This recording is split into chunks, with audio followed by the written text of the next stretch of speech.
Nagpalit ka na ng clutch lining, ganun pa rin, slide pa rin. Yan, pero hindi mo napansin na nandito yung sira ang iyong lokong clutch housing dito, kasi papakita ko sa inyo yung pagkakaiba nilang tatlo, yung diferensya nilang tatlo. Ito, sundutin ko, dumidire-diretso na. Yan. Itong isa, sundutin ko, sumasabit pa. So, ibig sabihin, may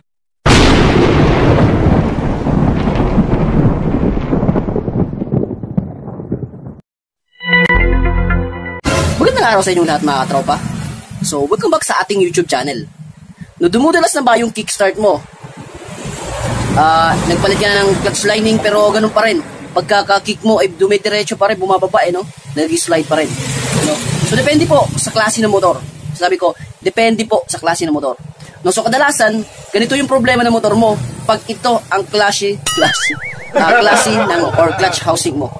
Ayan, so papakita ko sa inyo. Nandito lang po sa baba. Tugon nga pala ito sa mga katanungan ng mga kaibigan natin na nagsasabi, Papa Chad, wala ka naman daw ginawa sa video na yon, yung video na to, wala naman daw ako diyang ginawa, binaklas ko lang, kinalas ko lang daw, tapos ibinalik ko po. No, actually, meron akong ginawa doon kasi remedyo po yung ginawa ko doon. Turo sa video ito, itutugunan ko yung katanungan mo sa akin, no. Ayan, si Idol na yan na nagtanong. Ayan. So, Idol, ito na po, isi-share ko sa iyo kung ano yung problema o kung ano yung dahilan kung bakit ganun po nag-slide po ang iyong lining. So, papakita ko muna, gaya lang sabi ko kanina, depende po sa klase ng housing, yung problema kung bakit nag-slide po yung kickstart. Ayan, so sa video ito, dun po tayo sa makina or sa video na yan na pinaklas ko, dun ko i-relate yung video na ito. Okay? So, papakita ko muna sa inyo yung makina na to.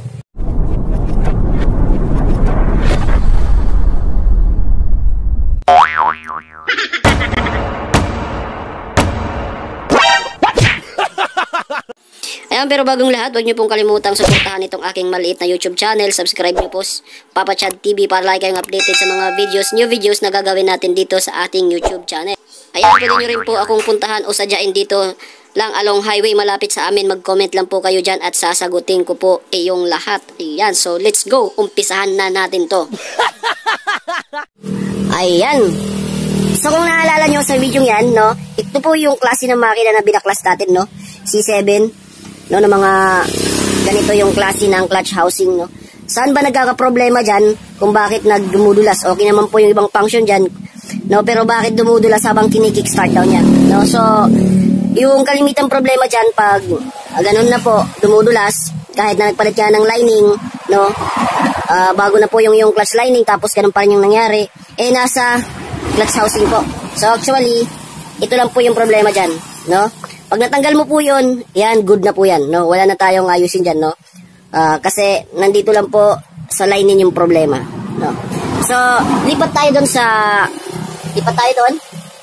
aking maliit na mesa. Kasi i-explain ko sa inyo or isa-isahin ko sa inyo kung saan yung problema, kung bakit dumudulas na po habang kinikickstart natin, no. Siguro mga 10 sipa bago kumagat yung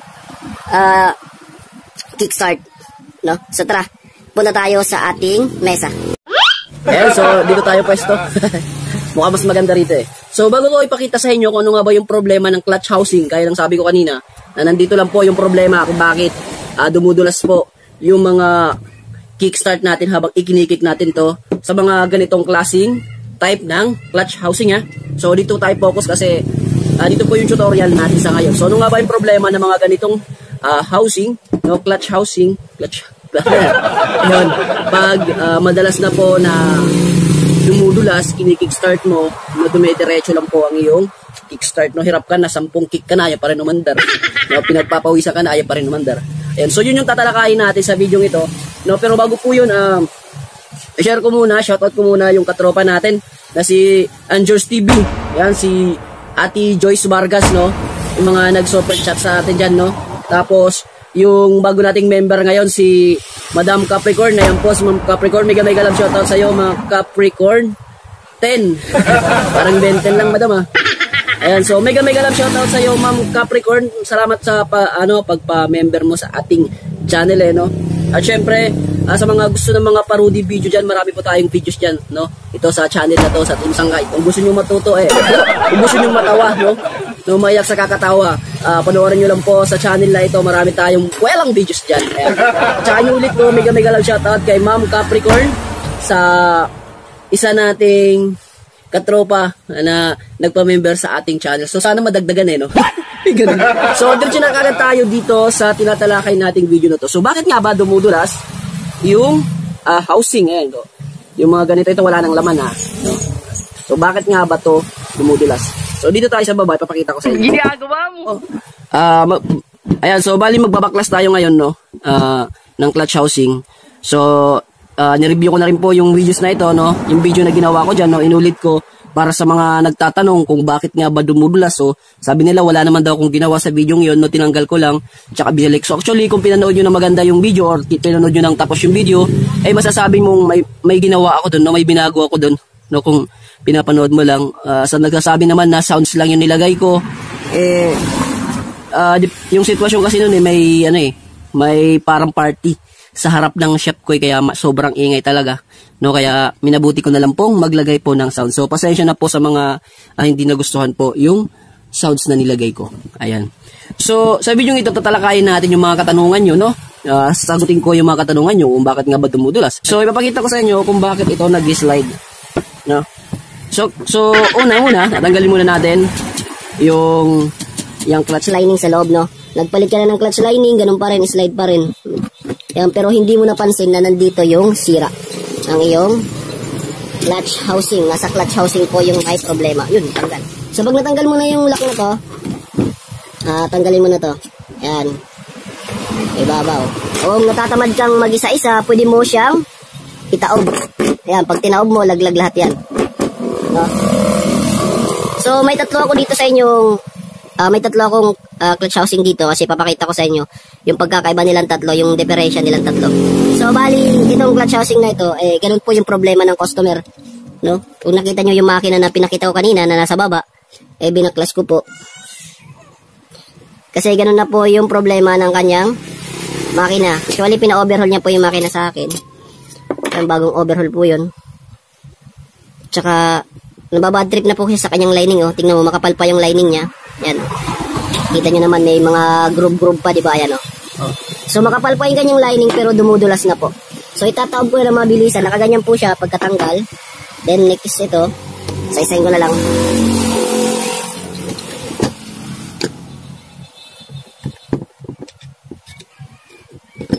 Yun. So isa-isahin na lang natin para iyay. Yan. So, ito namang pangalawa, baliktaran po ito. Sorry. Ay, baliktaran siya. Kung nakikita nyo talaga, may mga groove po. Makapal pa, pero slide na po. Dumudulas na po yung kanyang. Hirap na po siyang i-kickstart. Then, next na po, yung last. Tatanggalin ko na lang to. Natatanggal na ito Diba? Ayan. So, ito na po yung pinaka-last. Ayan, diba? So, kapal pa ng niya. Lining. Pero dulas na po. Ayan. So, natanggal na po natin yung lining. Doon na po tayo. Papakita ko na po sa inyo yung problema kung bakit siya dumudulas. Napapansin nyo sa ilalim? Ayan, dito sa part na ito. Ayan.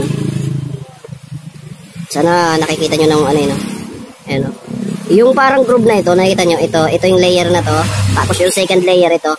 Nakikita nyo, pud-pud na siya, manipis na. So, meron ako dito, medyo, ito, isa-isahin ko muna, ito. Tignan nyo yung pagkakaiba, Ito manipis na, ito may layer pa, Ayan, mapansin nyo? Ito halos mapudpud na. Ito may layer pa. So, pag itinutulak po yung ating clutch housing, pag nag-gear shift po tayo, maluwag na po sa part na ito dito. Mayroon na po siyang clearance, Tapos, pag nag-kickstart naman tayo, hindi na po masyadong na-pre-press po yung ating clutch lining. Dahil nga, ayan nga, gaya sabi ko. Ito halos pudpud na. Ito yung sa customer natin, ito yung mga stock ko rito na pwede pang magamit, Ito, susundutin ko, dumidire-diretso na. Yan. Itong isa, susundutin ko, sumasabit pa. So, ibig sabihin, may groove pa to kahit papano. Pero ang problema nito, mayroon na po siyang ukab sa loob.